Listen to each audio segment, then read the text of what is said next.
দেখুন, অক্সফোর্ডে মুখ্যমন্ত্রী মমতা বন্দ্যোপাধ্যায় যাননি প্রথম কথা। অক্সফোর্ডের কোনো একটি কলেজ, তার নাম হচ্ছে কেলগ কলেজ, সেই কলেজে গেছেন। অক্সফোর্ড বিশ্ববিদ্যালয়ে তাকে কোথাও কোনো ডিপার্টমেন্টের বক্তব্য রাখতেও ডাকেনি এখনো পর্যন্ত। ডাকতে পারে ভবিষ্যতে, তখন উনি যাবেন, কোনো অসুবিধা। দ্বিতীয় বিষয় হচ্ছে ওখানে সাধারণ মানুষ প্রশ্ন করেছে, যে প্রশ্নটা সাধারণ মানুষের মনে বাংলায় ঘুরছে তারা করেছে। তো মুখ্যমন্ত্রী মমতা বন্দ্যোপাধ্যায় ওখানে গিয়ে বাংলার মান সম্মান ডুবিয়ে এসেছে। এদিকে রেড রোডে ঈদের অনুষ্ঠানে মুখ্যমন্ত্রীর মুখে কেলগ কাণ্ড। বাম রাম একসঙ্গে কলকাতা থেকে টিকিট কেটে গেছিল, সেখানে গিয়ে আমায় প্রশ্ন করলো, তুমি কি হিন্দু? আমি বললাম গর্বের সঙ্গে, আমি হিন্দু, আমি মুসলিম, আমি শিখ, আমি খ্রিস্টান, আমি ভারতীয়। কি বলেছেন মুখ্যমন্ত্রী মমতা বন্দ্যোপাধ্যায় এই ঈদের অনুষ্ঠানে, দেখুন। हमको पूछा गया था, बम राम एक साथ में जाया कलकत्ता से टिकट खरीद के, जाके बोला, हमको पूछा आर यू हिंदू? हमने बोला हम गौरव का साथ I am Hindu, I am Muslim, I am Sikh, I am Isai, I am Indian, what can you do?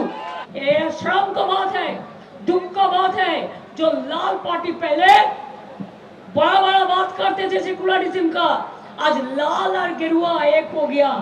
होने दो, होने दो, हम लोग रहेगा, हम अकेला ही रहेगा, हम अकेला 100 है, हम लोग लड़ते हैं जिंदगी से, हम लोग लड़ते हैं हमारा जान से।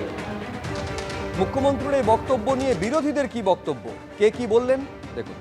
দেখুন, প্রথমত আমি খুব ধিক্কার জানাবো যে রেড রোডে ঈদের নামাজে আবারও মুখ্যমন্ত্রী রাজনীতির ভাষণ দিলেন এবং দলীয় কথা।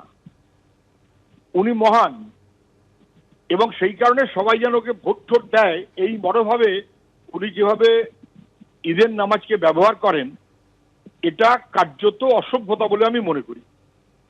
উনি কি বলছেন?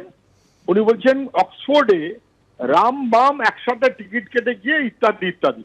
আচ্ছা, 130 জনের বসার জায়গা, তার মধ্যে 50 জন তো মুখ্যমন্ত্রীর সঙ্গে গেছে, বাকিরা তো ইনভাইটেড।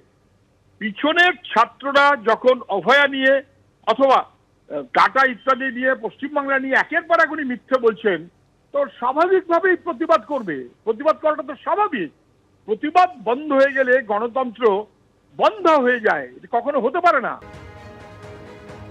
রাজনৈতিক স্বার্থের জন্য চলছে সাম্প্রদায়িক বিভাজনের চেষ্টা, সতর্কবার্তা ফিরহাদ হাকিমের। আজকের দিনে না সবসময় একটা সাম্প্রদায়িক বিভাজনের চেষ্টা করছে, তার কারণ পলিটিক্যাল গেনের জন্য।